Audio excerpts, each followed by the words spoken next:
The state of California has gone way too far. Very soon in that state, it will become impossible for any child to graduate from a public high school without first doing mandatory service as a radical left-wing activist. What's up guys, Sean here, bringing you a video in conjunction with the David Horowitz Freedom Center and StopK12Indoctrination.org, and today we're going to be taking a deep dive into the proposed mandatory ethnic studies curriculum for the state of California, what students are going to be required to learn and regurgitate in order to receive their high school diploma. And the reason we're going over this curriculum is because from top to bottom, across all subjects, when this is implemented, the entire education system in the state of California will be converted to pure propaganda. Look at this math assignment, let me emphasize that again, math assignment that I discovered glancing through the curriculum.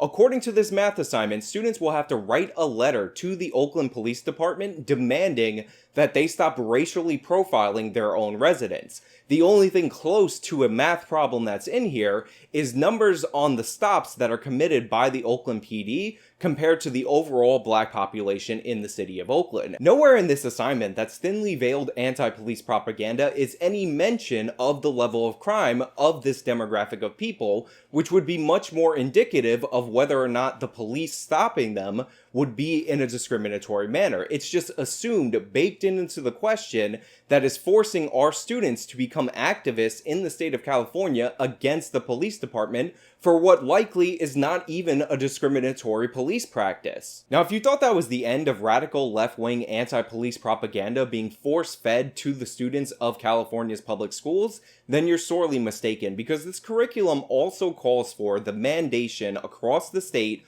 of what is called a Black Lives Matter at School week. And just one look at the Black Lives Matter at School website completely gives away the game, because on the very first page, when you go to their website, you see a quote from Assata Shakur, the same Assata Shakur who was convicted of a murder of a police officer that the FBI describes as a heinous execution.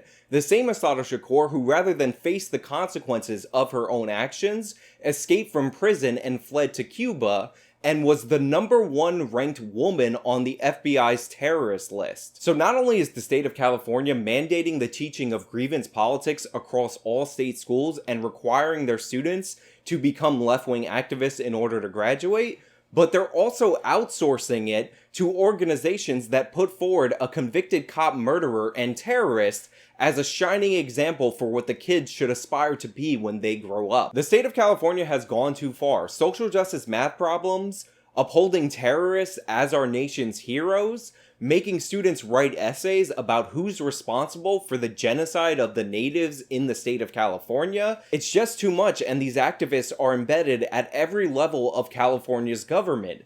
The only solution is to get the kids out of these public schools, get them out of the indoctrination centers, and attach the funding to the kids and allow parents to choose the schools that they send their own children to. In California, the only way to achieve this is through a ballot initiative. You have to get people to vote on whether or not they want control over their own kids, or the state of California should have control over those kids. Look, California may be too far gone, but don't think that these problems are contained within that state. Through my research, I found these organizations designing curriculum across this country. If you want to fight back against this, then please go to StopK12Indoctrination.org and educate yourself on how bad these problems have become. There you can also submit tips if you find indoctrination in your own local school districts. This has been Sean Fitzgerald from the David Horowitz Freedom Center. Till next time.